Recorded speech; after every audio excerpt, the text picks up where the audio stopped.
Finally CSAS का portal जो है वो रिलीज हो चुका है 2022, जिसका हमें बहुत लंबे अरसे से इंतजार था कि कब लॉन्च होगा पोर्टल।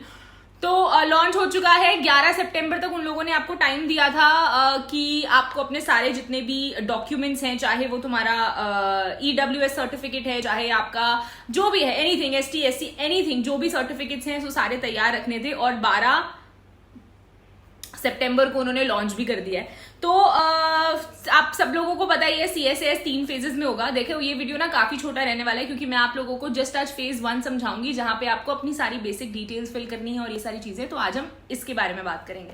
तो सबसे पहले CSAS 3 फेजेस में होगा, ये सब लोगों को पता है। पहला फेज आज लॉन्च हुआ है, सेकेंड फेज का, और उसके बाद फिर आप लोगों का फेज 2 जो है वो स्टार्ट हो जाएगा दिल्ली यूनिवर्सिटी का, जब आप लोगों का CUET का रिजल्ट आएगा। ठीक है जी, ये बात सब लोगों को क्लियर होगी। आज फेज 1 जो है वो लॉन्च हो गया है, तो उसके बारे में जरा बात कर लेते हैं। फेज 1 बेसिकली आपके बेसिक इंफॉर्मेशन रजिस्ट्रेशन करना है बेसिकली आपको। अब रजिस्ट्रेशन के लिए देखो, आपको मैंने लिंक दे दिया है डिस्क्रिप्शन बॉक्स में, उस पर जाना, उस पर जाके ना आपको बस उस लिंक को क्लिक करना है। उसके बाद फिर आपको अपना CUET का एप्लीकेशन नंबर डालना है। कोई भी बच्चा जिसके पास CUET का एप्लीकेशन नंबर नहीं है वो उस पर्टिकुलर फॉर्म को नहीं फिल कर पाएगा, रजिस्ट्रेशन फॉर्म को। तो ये दिल्ली यूनिवर्सिटी ने CUET के एप्लीकेशन नंबर इसलिए मांगा है ताकि जो भी सिर्फ CUET जिन्होंने दिया है सिर्फ वही एडमिशन ले सके और वही एलिजिबल हो सके दिल्ली यूनिवर्सिटी के लिए। तो CUET का एप्लीकेशन नंबर आपको डालना पड़ेगा for getting admission, for filling the form. Registration के दौरान आपका फॉर्म खुलेगा ही नहीं अगर आप CUET का एप्लीकेशन नंबर नहीं डालेंगे तो।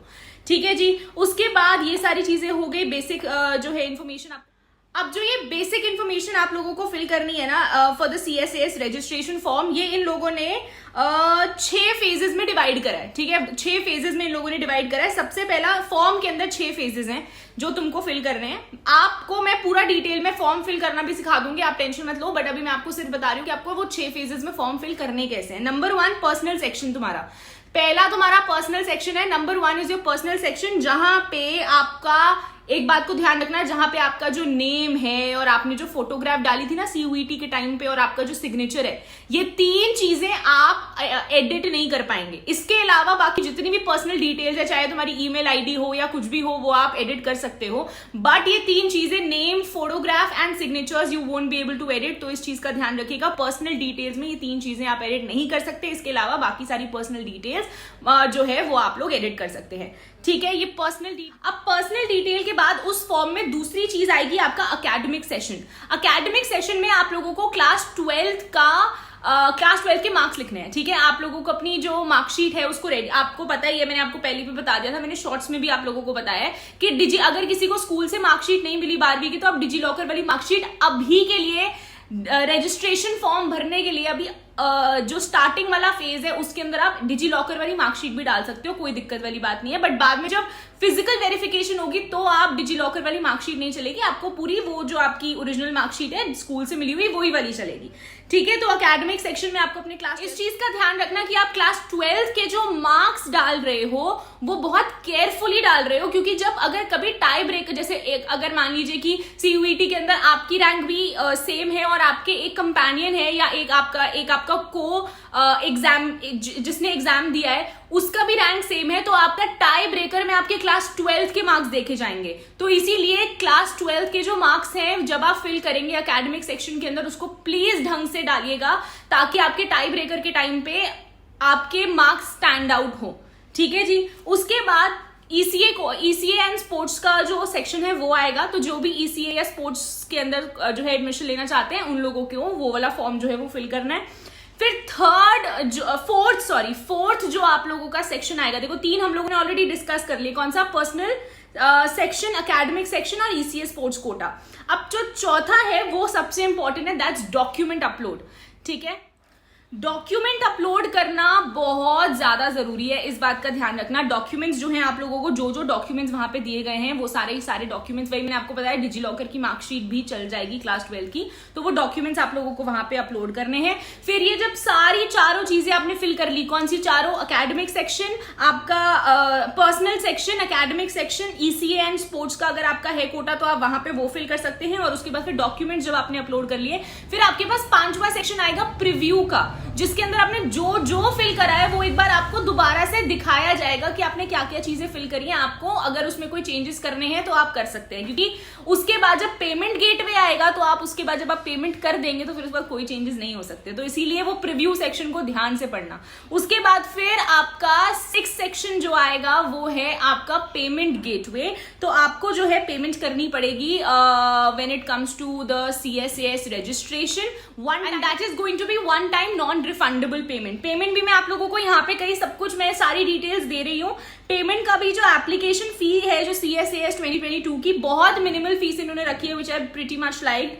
तो इन्होंने अगर जो अनरिजर्व कैटेगरी के हैं या OBC नॉन क्रीमी लेयर हैं या इकोनॉमिकली वीकर सेक्शन वाले जो बच्चे हैं उनके लिए 250 रुपए फीस रखी है, 250 rupees, one time non refundable है ये। CUET की फीस अलग है, ये फीस अलग है, ओके। और उसके बाद जो बच्चे SC ST से बिलोंग करते हैं या PWBD से बिलोंग करते हैं तो उन लोगों के लिए देयर इज 100 रुपीज फीस। और अगर आप स्पोर्ट्स कोटा या ECA कोटा है तो आपको प्लस 100 रुपीज और देने पड़ेंगे। So this is the minimum fees that they have kept and which is pretty much fine. उसके बाद ये सारी चीजें जो है आप लोगों को ध्यान में रखनी पड़ेंगी। ये this was the entire summary of the phase 1। आपको फेज 1 में किन किन चीजों का ध्यान रखना है। आपको जो है अपना CUET नंबर, एप्लीकेशन नंबर डालेंगे तभी CUET का CSAS का पोर्टल खुलेगा। साथ ही साथ क्लास 12 की जो मार्कशीट है, क्लास 12 के जो मार्क्स हैं वो प्लीज ढंग से फिल कीजिएगा, क्योंकि टाई ब्रेकर के टाइम पे वो बहुत ज्यादा काम आएंगे, ठीक है। That is going to be a tie breaker factor. DU कोई भी, ये उन्होंने साफ साफ बोला है कि दिल्ली यूनिवर्सिटी कोई भी अंडरटेकिंग या अनअवेलेबिलिटी ऑफ सर्टिफिकेट्स एक्सेप्ट नहीं करेगा कि यार मैंने बनने दिया हुआ है सर्टिफिकेट, अभी बना नहीं है तो क्या मैं उसकी रिसिप्ट दे सकती हूँ? नहीं, ऐसा नहीं है। कोई भी अंडरटेकिंग किसी भी अथॉरिटी से या कोई भी unavailability of certificate will not be considered at all. तो आप लोगों को दिल्ली यूनिवर्सिटी ने एम्पल नंबर ऑफ टाइम दिया था अपना वो करने के लिए, तो आप लोग कर सकते हैं। और पेमेंट के बाद, नंबर बहुत इंपॉर्टेंट चीज, पेमेंट के बाद कोई भी चेंजेस आप लोग नहीं कर सकते हैं। Please keep that thing in mind. After the payment gateway which is your 6th सब ऑप्शन, उसके बाद आप कोई भी चेंज नहीं कर सकते हो। So you have to keep that thing in mind. और जो ये CSAS का पोर्टल है, प्लीज याद रखिएगा, ये CSAS का पोर्टल आपको 21-22 दिन दिए गए हैं इसको फिल करने के लिए। तो आराम से फिल करना, ऐसा नहीं कि बिल्कुल एंड डेट पे ही फिल करो कि मतलब मैं 30 सितंबर को ही फिल करूंगा, नहीं, आपको आराम से फिल करना है। विच बेसिकली मीन्स कि अभी 2-3 दिन आप लोग देख लीजिए, कोई भी अगर कमी होगी, कोई भी अगर चीज होगी तो दिल्ली यूनिवर्सिटी आप लोगों को बता देगी कि यार इसको ऐसे फिल करना है या इसको वैसे। मैं आपको ऑनेस्टली रेकमेंड करूंगी कि 2-3 दिन रुक जाओ, उसके बाद फिर अपना CSAS का जो पोर्टल है उसको फिल कीजिएगा। So thank you very much everyone, and I really hope कि ये वीडियो बहुत हेल्पफुल रहा हो। फेज 1 की सारी इन्फॉर्मेशन आपको इस वीडियो में मिल जाएगी। अगर आप लोगों ने अभी तक चैनल को सब्सक्राइब नहीं किया तो कर लो। फेज 2 जब आएगा उसकी भी इन्फॉर्मेशन मैं आप लोगों को दे दूंगी। फॉर्म फिलिंग के लिए नई वीडियो जल्दी आ रही है। So I am gonna see you guys super soon. Thank you.